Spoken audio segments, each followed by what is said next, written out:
নমস্কার। সত্যমঙ্গল চ্যানেলের সকল দর্শক এবং শ্রোতা বন্ধুদের জানাই আন্তরিক শ্রদ্ধা ও ভালোবাসা। আজ আমরা এই ভিডিওর মাধ্যমে একটি গুরুত্বপূর্ণ বিষয়ের উপর আলোচনা করব। আমাদের মধ্যে অনেকেরই দীক্ষা হয়ে গেছে। দীক্ষার পরে ঠিক কি করা উচিত এবং কি করা একদম উচিত নয়, এগুলো জানা আমাদের অবশ্যই কর্তব্য। নতুবা আধ্যাত্মিক জীবনে উন্নতি লাভ সম্ভব নয়। আজ আমরা সেই সব নিয়েই আলোচনা করব। দীক্ষা লাভের পরেই দীক্ষাগুরুর একখানি ফটো বা ছবি এবং ইষ্ট দেবতার ফটো বা ছবি সংগ্রহ করে সুন্দর করে বাঁধিয়ে নিজের পুজোর আসনে রাখতে হবে এবং প্রতিদিন ফটো বা ছবি পরিষ্কার কাপড়ে মুছে ফুল, তুলসী, বিল্বপত্র দিয়ে ধূপ দীপ জ্বালিয়ে পুজো করতে হবে। এই ছবিকে সামনে রেখে প্রতিদিনের ধ্যান জপ বা সন্ধ্যা আহ্নিক করতে হবে। তিথি বিশেষে বা অন্য সময়ে ভোগাদিও এই ছবির সামনে দিতে হয়। এই ফটো বা ছবিকে ছবি মনে করবেন না, মনে করবেন শ্রী ভগবানের জীবন্ত প্রতিমূর্তি। স্বামী বিরজানন্দজি মহারাজ বলছেন, জপ ধ্যান পূজা প্রার্থনা স্মরণ মনন সদ্গ্রন্থ পাঠ সৎসঙ্গ সদালাপ নিভৃতে বাস ও অধ্যাত্ম চিন্তা, যখন যে ভাবটা আসে ও করতে ইচ্ছা হয় এবং ভালো লাগে ও করবার সুবিধা পাও, তখন সেইটা করবে। তবে ধ্যান জপই আসল। সেটা অসুখ বিসুখ আপদ বিপদ হলেও কোনো দিনই বাদ দেবে না। বেশি না পারলে বা সুবিধা না হলে অন্তত 10 থেকে 15 মিনিট প্রণাম প্রার্থনা ও জপ করবে। মানব জীবনের উদ্দেশ্য ভগবান লাভ, কখনো ভুলবে না। পশুর মতো আহার নিদ্রা ও ইন্দ্রিয় সুখের চেষ্টায় আর গল্প গুজব পরচর্চা ও বাজে কাজে আয়ু ক্ষয় করলে তোমার জীবন বৃথা যাবে ও অশেষ দুঃখ ভোগই সার হবে। যতদিন পর্যন্ত তোমার শরীরে ও মনে বল বীর্য আছে, সমস্ত শক্তি নিয়োগ করে ভগবানকে লাভ করার জন্য উঠে পড়ে লাগো।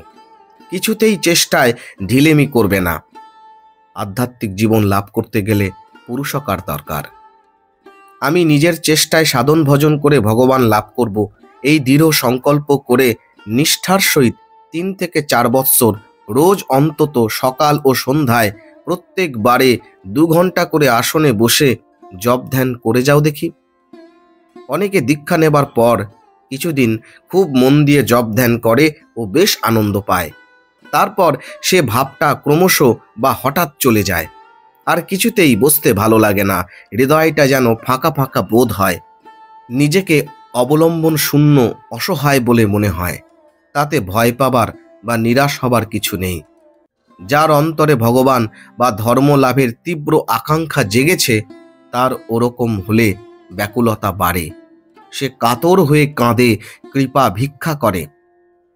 তখন তাঁর কৃপায় সে আবার দ্বিগুণ উৎসাহের সঙ্গে লেগে যায় এবং আগের চেয়ে অনেক বেশি এগিয়ে যায় ও আনন্দ পায়।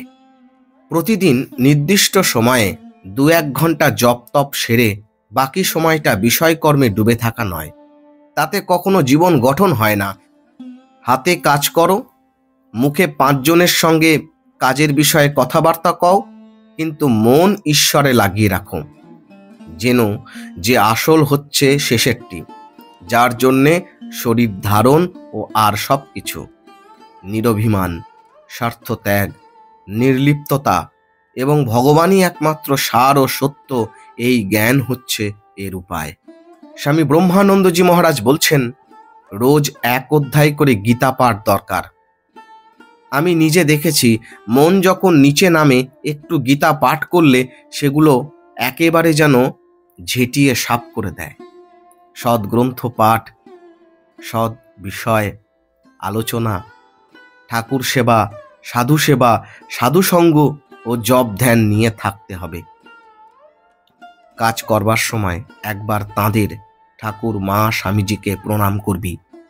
আবার কাজ করতে করতে মাঝে অবসর পেলে তাঁদের স্মরণ মনন করবি। কাজ শেষ করে আবার প্রণাম করবি। তাঁদের কথা, তাঁদের চিন্তা, তাঁদের উপদেশ, এই সব চিন্তা করে দিন কাটাবি। স্মরণ মননের সঙ্গে সঙ্গে মনকে সব সময় জাগ্রত রেখে বিচার করতে হবে আমি ভগবানের পথে ঠিকভাবে চলছি কিনা। শ্রীরামকৃষ্ণ বলছেন, তাকে ভগবানকে চিন্তা যত করবে ততই সংসারের সামান্য ভোগের জিনিসে আসক্তি কমবে। তাঁর পাদপদ্মে যত ভক্তি হবে ততই বিষয় বাসনা কম পড়ে আসবে, ততই দেহের সুখের দিকে নজর কমবে।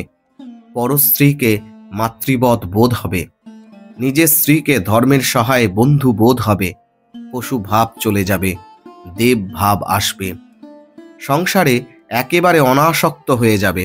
তখন সংসারে যদিও থাকো, জীবন মুক্ত হয়ে বেড়াবে। স্বামী ব্রহ্মানন্দজি মহারাজ বলছেন, তিনি অর্থাৎ ভগবান জীবকে বিদ্যা ও অবিদ্যা শুধু এই দুটি জিনিসই দিয়েছেন তা নয়, এই দুটির মধ্যে ভালো মন্দ বিচার করে নেবার শক্তিও আবার দিয়েছেন।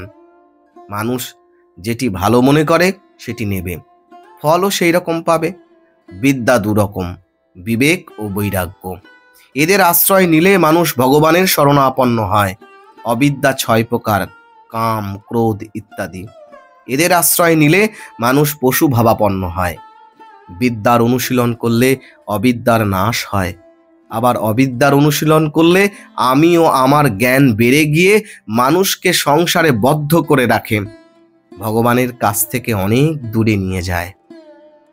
সকল স্ত্রীলোককে মাতৃবৎ দেখবি। কাউকে কোনো কথা দিলে যে করেই হোক সে কথা রাখবি। যদি সন্দেহ হয় রাখতে পারবি নি, তাহলে বলবি চেষ্টা করব।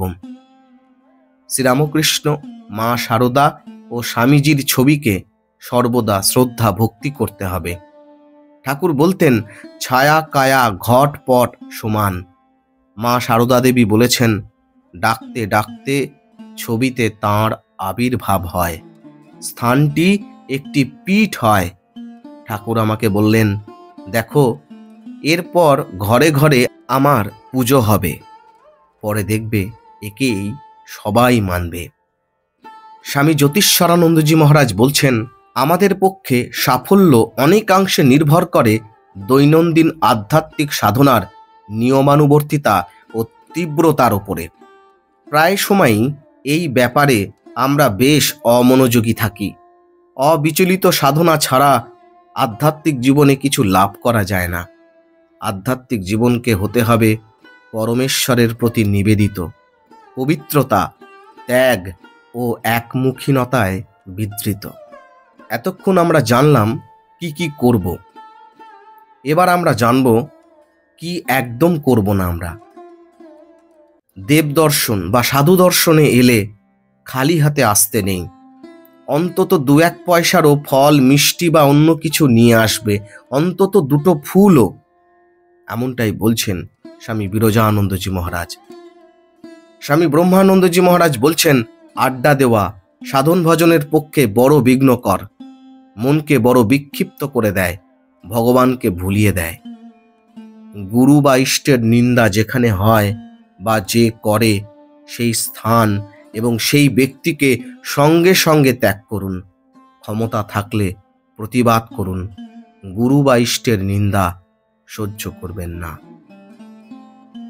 আজকের আলোচনা এইটুকুই। আশা করছি আজকের এই আলোচনা আপনাদের অনেক উপকারে আসবে।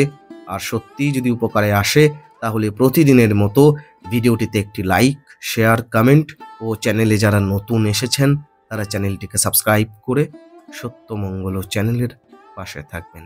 ধন্যবাদ।